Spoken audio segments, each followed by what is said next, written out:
Chicago. I'm Beverly Carrington, a police dispatcher at OEMC, the Office of Emergency Management and Communications.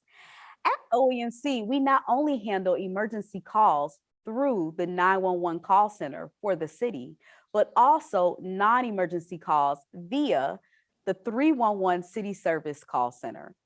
The OEMC's 311 call center is the point of entry for residents, business owners, and visitors requesting non-emergency city services and general information about Chicago. I am excited to introduce our special guest today, Audrey Mathis, Director of 311 City Services at OEMC, here to give us the 411 on 311. Welcome, Audrey. Can you tell us more about 311 and how it works? First of all, thank you, Beverly, for having me.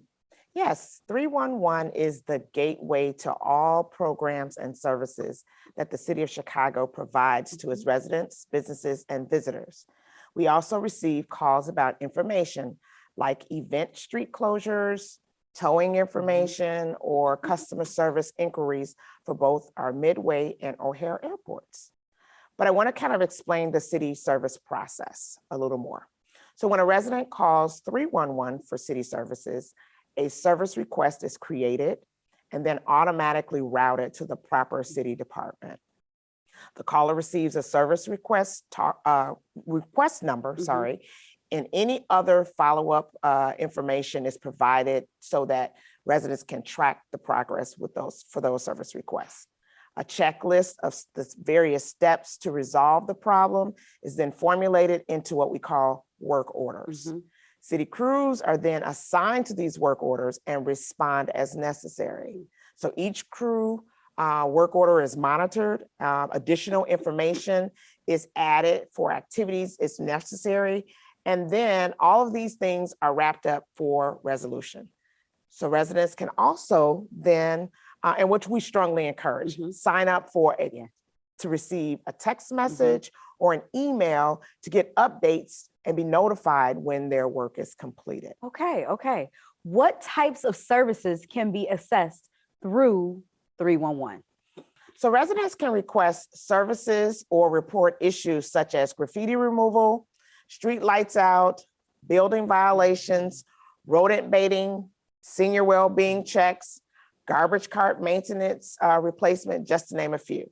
But in addition, residents can also call 311 to file a police report or to report other non-emergency situations with the Chicago Police Department's alternate response section, known as ARS. This is really, really good to know.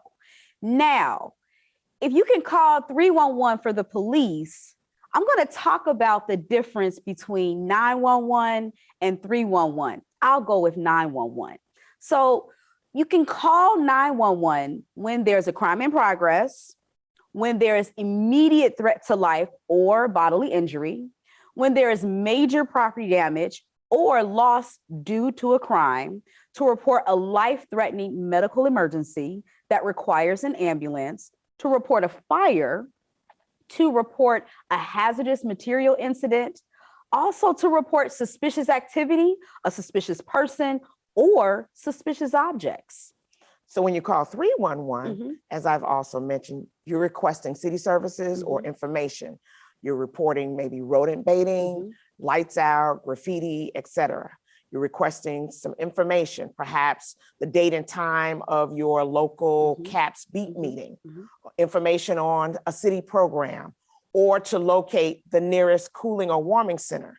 But in addition to the city services, when residents call, they can call 311 to reach the Chicago Police Department's alternate response section, known as ARS, as I mentioned, and that is to report a situation that does not pose an immediate threat to life, bodily injury, or major property damage or loss. Or if you wish to file a police report or any other offense when the subject is no longer on scene, then you'd call 311. Okay, besides calling 311, how can residents assess city services? So residents can also go online and visit our web portal. And you can do so by going to 311.chicago.gov. I'm going to repeat that, 311.chicago.gov. That's our online portal. Yeah. Or you can use our free Shy 311 mobile app.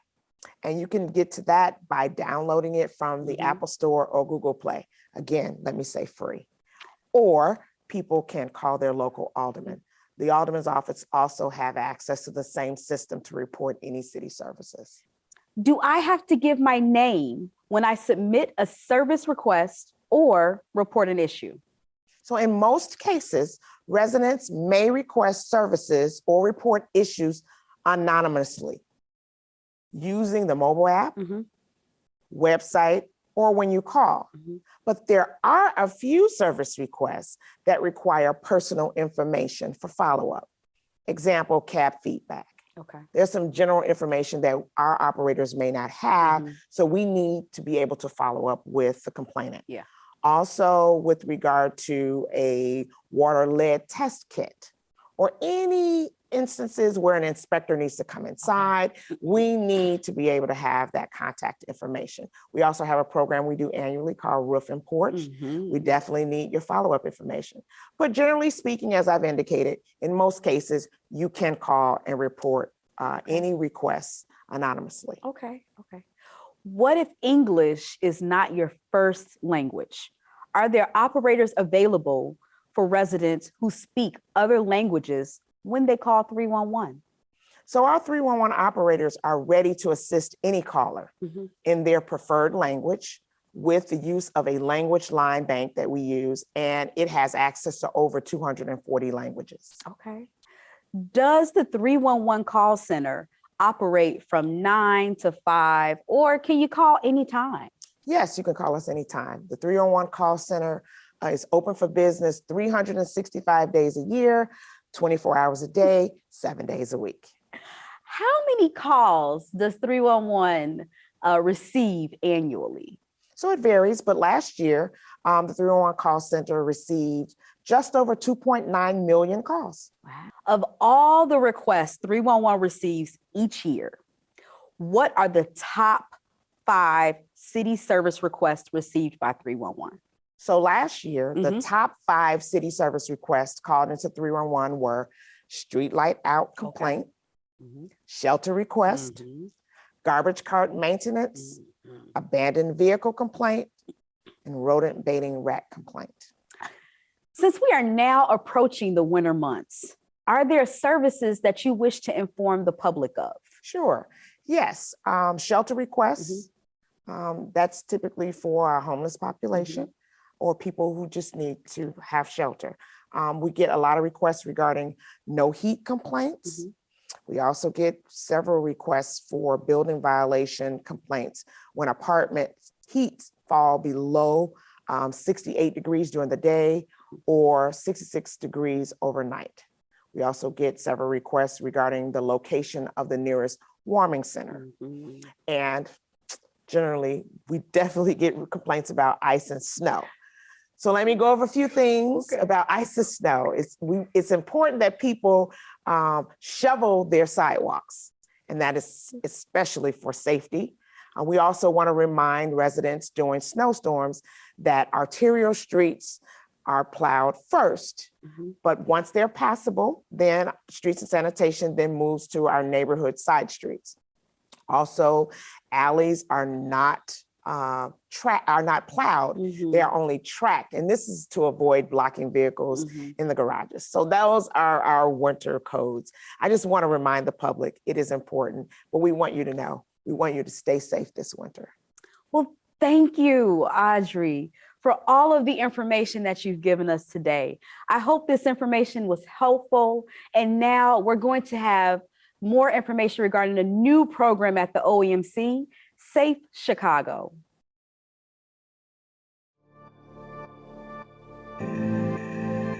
I'm Rich Gaitis, the Executive Director of the Office of Emergency Management and Communications. Our number one priority at OEMC is public safety and the welfare of Chicago's residents. This fall, OEMC is launching a new public safety program called Safe Chicago in partnership with with the Chicago Fire Department, Chicago Police Department, and Assets and Information Services. Safe Chicago will provide wall-mounted bleeding control kits at occupied city-owned or leased facilities to keep employees and the public safe in a medical emergency after calling 911. OEMC and AIS have already begun installing 426 kits in 269 City of Chicago buildings, which includes City Hall, Chicago Public Library locations, Chicago Cultural Center, DFSS Senior Centers, CDPH medical clinics, and other locations. Each wall-mounted bleeding control kit is designed to treat up to 8 victims before EMS arrives and can bridge the gap between the initial life-threatening injury and the arrival of first responders. Life-threatening bleeding emergencies can be the result of workplace accidents, penetrating injuries, active shooter, and other emergency situations requiring immediate medical attention. Our goal is to improve the safety of residents and city employees by making life-saving equipment readily available. Knowing how to control bleeding from a serious injury will keep you and those around you safe and can save lives. So the City of Chicago is completing this program to not only build a more resilient workforce and more resilient infrastructure, but also because we were awarded this grant at OEMC by the federal government under the Urban Area Security Initiative grant. So under this grant, we were able to supply all of our city buildings with wall-mounted bleeding control kits, as well as purchasing training materials so we can train our employees in how to use those kits. So initially, 426 wall kits will be installed by the end of September 2021. And then we have further grant dollars that we will be using to finish off the rest of any city buildings that weren't completed in the first round. For the training portion of the program, we're going to be looking to roll out to all city employees sometime this fall in 2021, where we'll be offering roving, constant classes each week for any city employee to sign up for, where they'll get the hands-on experience they need as a layperson to respond to an emergency in the office or at home in their private lives. And each city employee who attends the class will receive a bleeding control kit that they can keep at their desk at work, or they can keep in their car or at home if they were ever met with an emergency. In terms of kits availability in different city buildings, there is close to 500 City of Chicago buildings. We will actually be installing them at every city building with the exception of firehouses because they already have this equipment. And we're looking at the different hazards that are faced in each building to determine how many kits each building will get.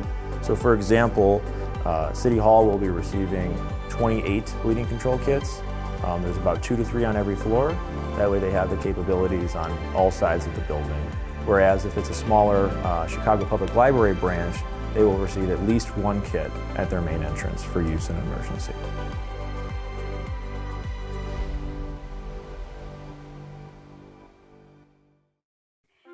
Do you know how to make the right call? The easiest answer to this question is, if it's an emergency and you need the police, fire department to respond, call 911. And if you need to make a city service request, you can do it multiple ways, either by calling 311, or you can make the most of the same city service requests via the free Shy 311 mobile app or by going online. Not all city services are available on Shy 311 app, but a call to 311 is always an option or online at 311.chicago.gov. Download the Shy 311 app to use it during our busiest call times, such as during a storm or a major event. 311 can connect you to many city services as well as referral services. Okay, are you ready? Yes. Okay.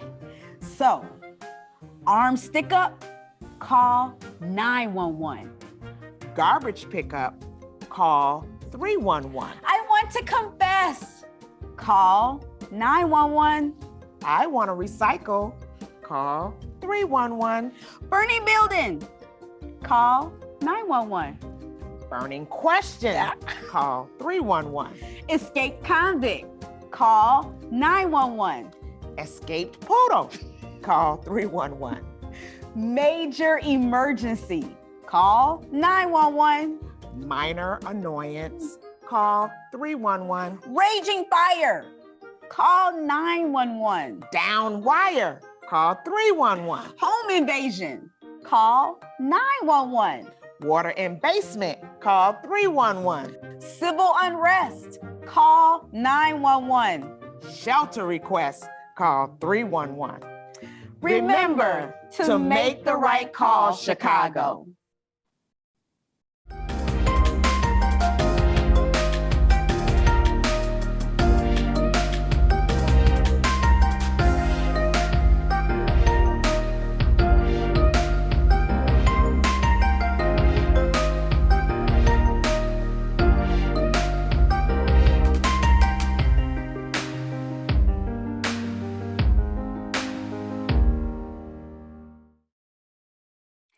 Thank you. Today has been so awesome. So much great information. Thank you for giving us this information. Sure. Thank you, Beverly, for inviting me. I just want our residents and everyone to know that at any time, please utilize 311 for any of your city service needs. And remember, 311 is a call center, and each department is responsible for fulfilling city service requests submitted. So, make the right call, Chicago. And stay safe and well.